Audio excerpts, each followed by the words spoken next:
கன்னியகுமார் கன்னியோ கன்னியோன்னு பேசுவான், கடைசியில் கன்னிய குறைவானவன் தான் அப்படி போடு. இன்றைக்கான 3ஆம் பிரம வந்துருச்சு. விஜய் சேதுபதி முத்துக்குமரனை போட்டு பொலன்னு பொழக்கிறாரு. இவனோட கூட்டணி விஷயம், அதுக்கப்புறம் இவன் தப்பு பண்ணிட்டு தப்பு பண்ணல அப்படின்னு சொல்லுவான் பார்த்தீங்களா, அதெல்லாம் வச்சு இவனை கிழிச்சது வந்து வேறு லெவலில் இருந்துச்சு. அதாவது சொல்கிறாரு, உங்கள் தப்பு என்பது உங்களுக்கு தெரிஞ்சு தப்பே இல்லை அப்படி தானே அப்படின்னு சொல்லி கேட்டது வேறு லெவலில் இருந்துச்சு. எடுத்தோடனே கேட்குறாரு, எத்தனை பேத்துக்கு வந்து முத்து அவனுடைய காடை எடுத்து அவனே ஒட்டிக்கிட்டான் அப்படின்னு சொல்லி தெரியும் அப்படின்னு சொல்லி கேட்டார் பாருங்க.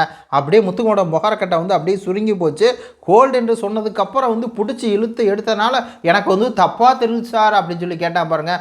உடனே விஜய் சேதுபதி கேட்குறாரு, கோல்டு அப்படின்னு சொல்கிறதுக்கு என்ன, இங்கே யார் இருக்கா, நீங்கள் என்ன இந்த ஆட்டத்தில் வந்து ஜெஃப்ரி இருக்கா, நீ என்ன ஜெஃப்ரியா, நீ என்ன நடுவரா, நீ என்னத்துக்கு வந்து இந்த ஆட்டை நிறுத்துகிற அப்படின்னு சொல்லி கேட்டார் பாருங்க. கண்ணீரோட முகத்தில் வந்து அப்படியே கிழிஞ்சு வந்து தொங்குது. அதாவது கேட்குறாரு, இவர் வந்து கூட்டணி வச்சு விளையாண்டாரே அதை பற்றி சொல்லுங்கள் இப்போவே, கூட்டணி வந்து எப்படி இருந்துச்சு எப்படி போச்சு அப்படின்னு சொல்லி பவித்ரா கேட்குறாரு. அது பவித்ரா சொல்கிறாங்க, முத்து வின் பண்ணணும் அப்படிங்கிறதுக்காக எல்லாரும் சேர்ந்து எல்லாரும் ஒரு கூட்டணியாக சேர்ந்த மாதிரி அவர் வந்து விளையாண்டார் சார். அதாவது அதுதான் கண்ணியை வந்து தனக்கு சாதகமாக ஆகிக்க பல சூழ்ச்சிகளை செய்வான். அதில் தான் இந்த கூட்டணி வச்சு விளையாடுவான். அவனுக்கு வந்து இண்டிவிஜுவலாக விளையாடவே தெரியாது. இண்டிவிஜுவல் விளையாண்டா தோற்று போயிடுவான். அதில் கேவலமாக தோற்றா கூட்டணி வச்சு அப்படின்னு சொல்லி வச்சுக்கோங்களேன். அதான் வந்து பவித்ரா சொல்கிறாங்க. அதுக்கு வந்து மஞ்சரி சொல்கிறாங்க, முத்து முடிவு பண்ணுறது ஏதோ ஒரு இடத்துல வந்து அவன் முடிவு பண்ணுற மாதிரியே போதும்னு சொல்லி தோணுது அப்படின்னு சொல்லி மஞ்சரி வந்து முத்துக்குமரன் முகத்தில் கிழிச்சிட்டா அப்படிங்கிற மாதிரி தான் இருக்குது.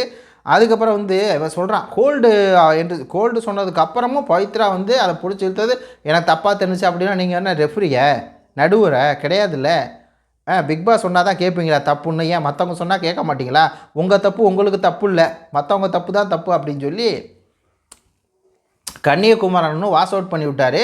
அதில் அந்த இந்த இந்த நெருப்புக்குழி டாஸ்க்லாம் விளாண்டாம பாருங்க, ஒரு கேமு சீட்டர் பையன் அப்படின்னு தான் சொல்லணும்.